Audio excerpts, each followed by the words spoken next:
नमस्कार छात्राओं, आज हम हिंदी साहित्य के द्वितीय वर्ष की कक्षा में मैं आप लोगों को बताऊंगी कि नाटक का क्या उद्देश्य है, नाटक किस उद्देश्य से लिखे जाते हैं और जब एक नाटककार किसी नाटक की रचना करता है तो उसमें कोई ना कोई उद्देश्य होता है जिसको वह पाठकों के सामने रखना चाहता है और उसी उद्देश्य की पूर्ति वह अपने नाटक में करता है। आज हम देखेंगे कि नाटकों का क्या उद्देश्य होता है। नाटकों का साधारण उद्देश्य मनोरंजन एवं विशेष उद्देश्य मनुष्य का सार्वभौम विकास है। महत्ता का एकमात्र कारण उसकी अभिनेता की है। निसंदेह यही अभिनेता नाटक की अन्य काव्य या विधाओं से नाटक को पृथक करती है, क्योंकि नाटक यथार्थ की जमीन पर खड़े होकर मनुष्यों को आगे बढ़ने और सही दिशा में चलने का संदेश देते हैं। नाटकों में मनोरंजन ही नहीं बल्कि सामाजिक, राजनीतिक व सांस्कृतिक चेतना जगाने और अन्याय के खिलाफ लड़ने की प्रेरक शक्ति देने वाले सशक्त विचार भी प्रदान करते हैं।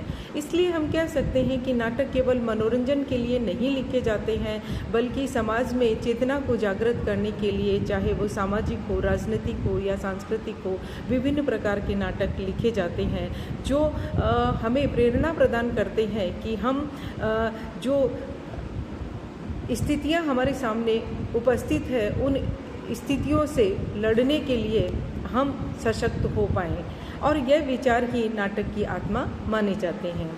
नाटक का उद्देश्य मनुष्य को प्रगति की ओर बढ़ाने का संदेश और सुझाव भी देते हैं। नाटकों में प्रतीकों की भी आवश्यकता होती है और हम कह सकते हैं कि नाट्य शिक्षण का उद्देश्य भी होता है। साहित्य की अन्य विधाओं में नाटक महत्वपूर्ण विधा है जिसके माध्यम से साहित्यिक अभिक्षमता का विकास होता है। नाटक एक सामूहिक प्रस्तुति है। इसी संरचना के माध्यम से छात्र इस दृश्यात्मक विधा से जुड़कर अन्य विषयों की एक रसता को तोड़ने में सफल होता है। सहृदय की सामूहिक अवधारणा में एक दर्शक के रूप में लोगों की प्रतिक्रिया से अवगत होता है। इससे विषय ज्ञान के साथ साथ हमें व्यवहारिकता का बोध भी होता है और सरल रूप में वह क्रियान्वित भी होता है। व्यक्तित्व विकास के साथ अभिव्यक्ति कौशल और आत्मविश्वास भी बढ़ता है। ये नाटक का उद्देश्य होता है जिससे समाज, परिवेश और स्वयं अभिनेता के संस्कारों का नया स्वरूप हमारे सामने आता है और बनता है। साहित्येतर विषयों के साथ जुड़कर नाट्य शिक्षण का उद्देश्य इस प्रकार सामने आता है। हम कह सकते हैं कि विभिन्न बिंदुओं के माध्यम से हम आपको समझा सकते हैं कि नाटक किस प्रकार विभिन्न उद्देश्यों के साथ में पाठकों के सामने आता है। नाटक मौखिक वाचन और लेखन शक्ति का विकास करता है। नाटक भावनाओं और उदात्तीकरण और उनका व्यक्तित्व निर्माण में भी सहयोग प्रदान करता है। नाटक विवेक संपन्नता और भावनात्मक अभिव्यक्ति को सही दिशा और दृष्टि प्रदान करता है। नाटक की अभिनेता से जुड़कर साहित्य की अन्य विधाओं से ज्ञान अर्जित करता है पाठक और उस ज्ञान को प्राप्त करके वह साहित्य के प्रति सजग भी होता है। जीवन जगत तथा साहित्य के प्रति नवीन सौंदर्यानुभूति प्रदान करता है। नाटक हमें जीवन, संसार और साहित्य के प्रति नई सौंदर्यानुभूति देने में सक्षम है और वो हमें ये सारी स्थितियाँ प्रदान भी करता है। नाटक नैतिक मूल्यों के विस्तार से वैश्विक मूल्यों का निर्माण भी करता है। नाटक जीवन दर्शन के प्रति तार्किक विकास करता है, अर्थात हमारे सामने जीवन में जो जो स्थितियां आती है उन स्थितियों के प्रति हमें तार्किक रूप से ज्ञान प्रदान करता है और हम उन स्थितियों से संघर्ष करने के लिए प्रेरित होते हैं।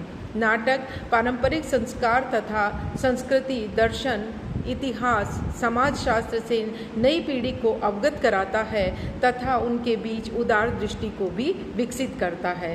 अर्थात हम कह सकते हैं कि जब हम किसी नाटक को देखते हैं, जब हम किसी नाटक को पढ़ते हैं तो नाटककार का जो उद्देश्य होता है समाज के प्रति, एक युवा पीढ़ी के प्रति, कि वो किस प्रकार अपने नाटक के माध्यम से युवा पीढ़ी को प्रेरणा देना चाहता है, उन्हें मार्गदर्शन प्रदान करना चाहता है, चाहे वो समाज के दृष्टिकोण से हो या संस्कृति के दृष्टिकोण से हो अथवा दार्शनिक दृष्टिकोण से हो। तो इस प्रकार वो एक युवा पीढ़ी के बीच में उदार दृष्टि को विकसित करने का प्रयास भी करता है। तो नाटक विभिन्न रूपों में विभिन्न उद्देश्यों को लेकर चलता है, जिन उद्देश्यों से समाज को प्रेरणा प्राप्त होती है। नाटक हमें रचनात्मक और सृजनात्मक प्रतिभा को पहचानने की शक्ति भी प्रदान करता है। कल्पना लोक को तर्क संगत आधार पर रूपाकार करने की क्षमता का विकास भी नाटक करता है। अर्थात हम जीवन में बहुत सी कल्पनाएं करते हैं और उन कल्पनाओं को किस प्रकार हम साकार कर सकते हैं, ये शक्ति भी हमें नाटक के द्वारा ही प्राप्त होती है। सामूहिक सामाजिक संबंधों को से स्वयं को जोड़कर देखने की दृष्टि का विकास भी नाटक करने की हमें शक्ति प्रदान करता है। तो छात्राओं, ये विभिन्न दृष्टिकोण या हम कह सकते हैं कि ये विभिन्न बिंदु हैं जिनके आधार पर हम ये स्वीकार कर सकते हैं कि नाटक विभिन्न उद्देश्यों को लेकर चलता है और विभिन्न उद्देश्य जो नाटककार के होते हैं, नाटककार उन उद्देश्यों से पाठकों को और दर्शकों को परिचित करवाता है, वही नाटक सफल नाटक कहलाता है। आज संचार माध्यमों की सुविधा ने ज्ञान से जुड़े प्रत्येक स्रोत में विस्तार किया है और उसका सरलीकरण करते हुए रुचियों के विकास को एक नया आयाम प्रदान किया है। तो संचार माध्यम भी नाटकों के साथ साथ एक प्रभावशाली स्थिति हमारे सामने लाता है और संचार माध्यमों से एक नाटककार अपने नाटक के द्वारा दूर दूरस्थ बैठे लोगों को भी अपने नाटक के उद्देश्य से परिचित करवाता है और इसमें संचार माध्यम उनका बहुत बड़ा सहयोग प्रदान करता है, क्योंकि संचार माध्यम ने ही इनको एक नया आयाम प्रदान किया है।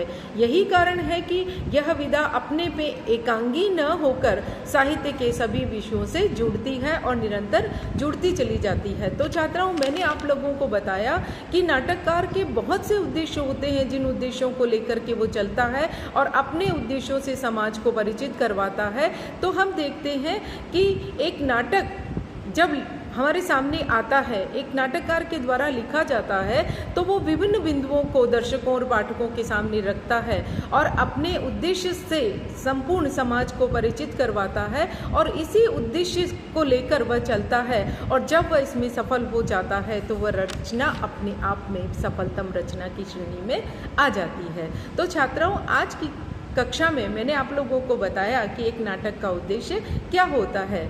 तो आप लोग इसको सुने, समझें, पढ़ें और अगर आप लोगों को इसमें कुछ भी समझ में नहीं आता है तो आप लोग मुझसे पुनः पूछ सकते हैं। धन्यवाद। आज की कक्षा में बस इतना ही।